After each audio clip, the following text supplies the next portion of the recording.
Hello बच्चों, अभी जो मैं कुछ क्वेश्चंस लिखी हुई है मैथ्स के क्वेश्चन है ना, गणित के, जो एमएमएससी के एग्जाम में कुछ ऐसे क्वेश्चंस आए थे और भी हर एग्जाम के लिए यूजफुल है। तो कुछ डाउट था बच्चों का, 2-3 क्वेश्चन में वीडियो बना रही हूँ। तो देखो ध्यान से, पहला जो प्रश्न है ना ये बहुत ही इंपॉर्टेंट है। जैसे 2 का घात 51 और 51 का घात 2 में इकाई का अंक क्या है। ये ऐसे प्रश्न कॉम्पिटिटिव एग्जाम में, प्रतियोगी परीक्षा में आते ही हैं कि ये वाली संख्या इसका घात है, इसमें इकाई का अंक क्या होगा। तो देखो 2 का घात 51 है, मतलब हम 2 का गुणा 51 बार तो नहीं कर सकते, ये बहुत मुश्किल काम है। और 51 गुणा 51 तो चलो हो जाएगा, लेकिन पूरे को प्लस करके इकाई का अंक लाना, और हमारे पास इतना समय कम रहता है, हम नहीं कर सकते। तो थोड़ा सा स्मार्ट तरीके से सोचेंगे कि जो भी हमारा अंक होता है और उसका घात होता है वो कितने के घात में इजी हो जाता है सॉल्व, है ना।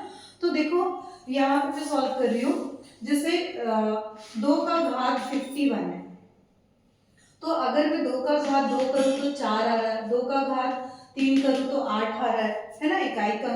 2 का घात 4 करूँ तो फिर 16 आ जा रहा है, तो 6 आ रहा है। ऐसे 2 का घात अगर मैं 5 करूँ तो 32 आ रहा है। बार बार ना कहीं भी ना एक नहीं आ रहा है, बहुत सारे, जैसे 3 का घात 4 करे तो इकाई का अंक 1 आ जाता है, 7 का घात 4 करे तो इकाई का अंक 1 आ जाता है, लेकिन यहाँ पे एक वाली स्थिति नहीं है। तो हम क्या करेंगे, थोड़ा सा इजी करते हैं। जैसे यहाँ पे 2 का घात 5 अगर मैं करूँ तो इकाई का अंक 2 आ रहा है, समझ में आ रहा है। तो फिर हम लोग क्या करेंगे कि जो 2 का घात 5 करी और उसका यहाँ पे 10 में गुणा कर देते, 50 हो गया, समझ में आया। और फिर यहाँ पे 51 है, एक अकेला बच गया तो 2 का घात 1 आ गया, समझ में आया।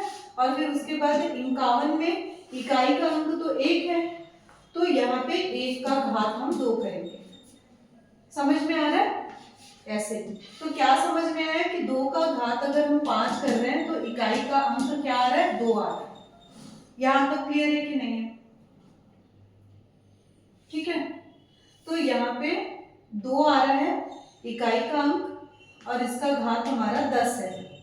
तो फिर से हम क्या कर सकते हैं, जैसे 2 का घात 10 है तो ये यहाँ पे 5 करी और फिर यहाँ 2 कर दी, तो फिर इसका इकाई का अंक 2 आएगा और इसका घात 2, ठीक है।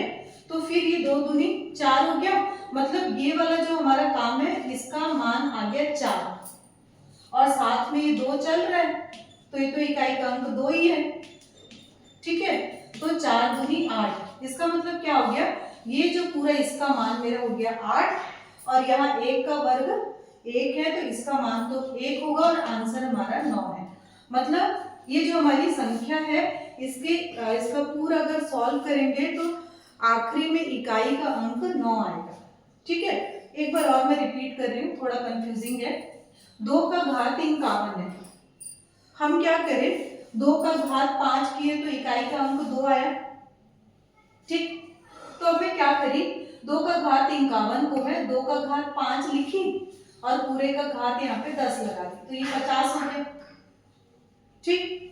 तो 2 का घात जो 5 है इसका इकाई का अंक 2 आया और पूरे का घात यहाँ 10 चला गया, और 2 का घात 1 हम साथ में रखें। फिर यहाँ पे 2 का घात देखो, ये 10 को मैं क्या कर सकती हूँ, 2 का घात 5 का घात 2, तो 2 का घात 5 मतलब फिर से इकाई का अंक 2 आ गया और उसका घात 2 हो गया, तो 2 का घात 2 का मान क्या हो जाएगा, 4, मतलब ये वाला इकाई का अंक हमारा 4 आया और ये वाला इकाई का अंक क्या है, 2 है। तो 4 दूनी क्या होगा, 8, और यहाँ धन है तो धन लगाए और इकाई का अंक वहां 1 था तो 1 का घात 2 मतलब 1 आया। तो दोनों को अगर हम जोड़ रहे हैं तो इसका योग कितना आ रहा है, 9, मतलब हमारा आंसर क्या होना चाहिए, इकाई का अंक 9 आना चाहिए, और ये देखो आंसर भी है। यहां तक समझ में आया, ठीक है। चलो अब इसके बाद नेक्स्ट क्वेश्चन करते हैं वाला है, ठीक है। सर्व समी का मतलब समझते हो ना, जो बीजीय व्यंजक पढ़ते हो, बीजीय व्यंजक में जो सूत्र आता है उसको हम सर्व समी का पढ़ते हैं। तो हमारे पास जब भी ऐसे प्रश्न आते हैं ना बड़े बड़े, जैसे दूसरा वाला, तो इसको कैसे सॉल्व करोगे, देखो यहाँ पे इसका घात 3 इसका घात 3 ऐसे हल करने की जरूरत नहीं है। आपको देखना है कि ये एक संख्या है और इसका घात 3 है, ये एक संख्या इसका घात 3 है, तो 99 का घात 3 98 का घात 3 और बटा में 99 का घात 2 99 98 और फिर 98 का घात 2। अब ध्यान से देखो ये पूरा का a क्यूब ऋण b क्यूब दिखाई दे रहा है ना। तो अब हम क्या करेंगे, पहले हम सूत्र को देख लेते हैं, सूत्र से हमारा काम ज्यादा इजी हो जाएगा।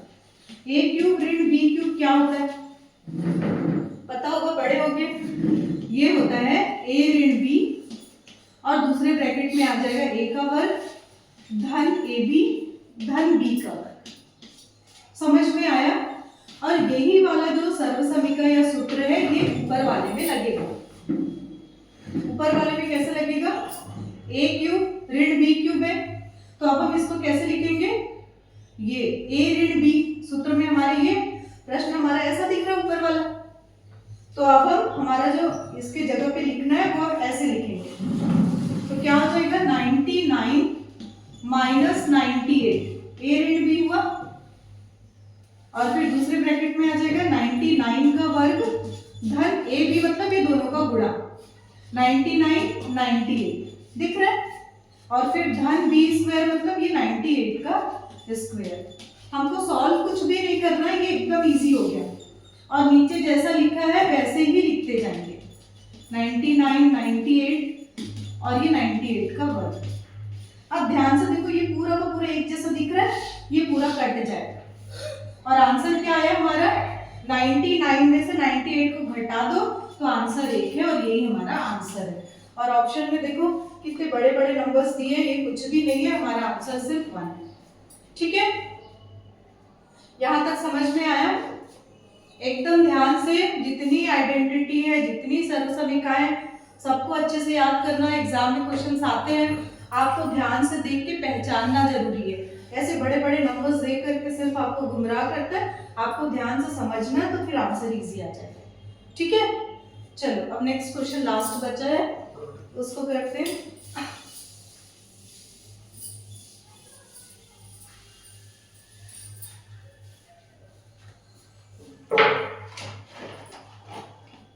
देखो बेटा हमारा क्वेश्चन नंबर 3 क्या बोल रहा है, 0.000004 बार शून्य है, 1 2 7 6 3 तुल्य है और यह पावर के फॉर्म में दिया है। तो आप लोग मैथ्स में एक चैप्टर पढ़े होंगे जहाँ पे एक सामान्य नंबर को हम मानक रूप में चेंज करते, अगर मानक रूप में दिया तो उसको सामान्य रूप में, ठीक है, इंग्लिश में उसको यूजुअल फॉर्म देखते बोलते हैं जो सामान्य नंबर है, और जो स्टैंडर्ड फॉर्म है उसको मानक बोलते हैं। ठीक, तो पहले ना इसका कंसेप्ट समझ लेते हैं। हमारे पास कोई भी संख्या है, ठीक है, चाहे वो संख्या बड़ी हो चाहे वो संख्या छोटी हो, छोटी मतलब मैं दशमलव की बात कर रही हूँ, दशमलव वाली संख्या, कोई भी संख्या दी है, ये हो गया हमारा सामान्य रूप। ठीक है, और जब हम इसी संख्या को घात के रूप में लिखते हैं, जब इसी संख्या को हम घात के रूप में लिखते हैं तो उसको क्या बोलते हैं, मानक रूप। ये समझ में आया। और इसी को इंग्लिश में बोलते हैं स्टैंडर्ड फॉर्म, स्टैंडर्ड फॉर्म, और ये संख्या जो सामान्य रूप में बोलते हैं इसको यूजुअल फॉर्म। ठीक है, तो दोनों चीजें समझाते जा रहे हैं। अब देखो हमारे पास संख्या कैसी है, दशमलव के रूप में, मतलब ये है हमारे पास सामान्य रूप में या यूजुअल फॉर्म में। अब हमको स्टैंडर्ड में इसको चेंज करना है, तो स्टैंडर्ड में चेंज करने का ना एक रूल होता है कि आपकी संख्या चाहे छोटी हो चाहे बहुत बड़ी हो, उसको ना 1 से 9 के बीच की संख्या में लिखते हैं। समझ में आया। और गुणा करके 10 का घात लगा देते हैं। तो आप एक छोटा सा एग्जांपल, जैसे आप मीटर सेंटीमीटर जानते होंगे, तो मैं बता रही हूँ, जैसे 1 metre is equal to 100 centimetre हुआ, 1 मीटर इसके बराबर है। अगर मैं इसी को घात के रूप में लिखूं तो 10 का घात 2 होता है कि नहीं होता, ये तो सब पढ़े, सबको मालूम है। ठीक है, तो क्या समझ में आया, ये मीटर क्या है, बड़ी इकाई है, और सेंटीमीटर छोटी इकाई है। तो जब हम बड़ी इकाई को छोटे में चेंज कर रहे हैं तो घात बढ़ जा रहा है, मतलब धनात्मक हो जा रहा है, जो घात है हमारा, जो पावर है वो पॉजिटिव हो जा रहा है। और जब हम 1 सेंटीमीटर को मीटर बनाते तो 10⁻⁻² मीटर होता है कि नहीं होता है। क्या समझ में आया, जब हम छोटे को बड़ा बना रहे हैं तो हमारा जो घात या पावर है वो नेगेटिव हो जाता है। यहां तक समझ में आया कि नहीं है? मतलब मैं ये बताना चाह रही हूं कि जब हम बड़े नंबर को छोटा बनाएंगे तो हमारा घात प्लस में जाएगा, और जब हम छोटे नंबर को बड़ा बनाएंगे तो हमारा घात ऋण में जाएगा या नेगेटिव हो जाएगा।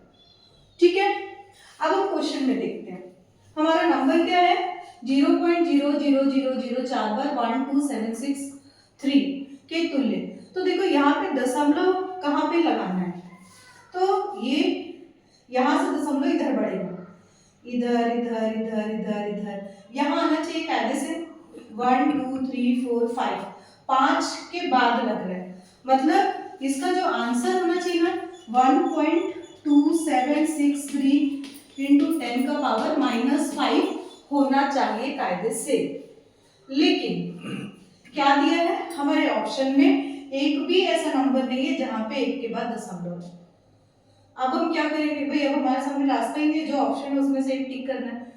तो अब हम देख रहे हैं अगर 12 के बाद दशमलव है तो 1 2 3 4 5 और ये 6, मतलब 6 के बाद दशमलव लग रहा है, तो 10 का घात क्या जाना चाहिए, 10 का घात ऋण 6 हो जाना चाहिए। और अब देखो कहां पर है, ऋण 2 ऋण 4 6, यहाँ पे घात 6 है। ठीक है, तो फिर ये 12.763 गुणा 10 की घात 6, और ये हमारा आंसर है। समझ में आया? ठीक है, ऐसे कुछ डाउट होंगे तो आप लोग कमेंट करना, मैं बता दूंगी। Thank you.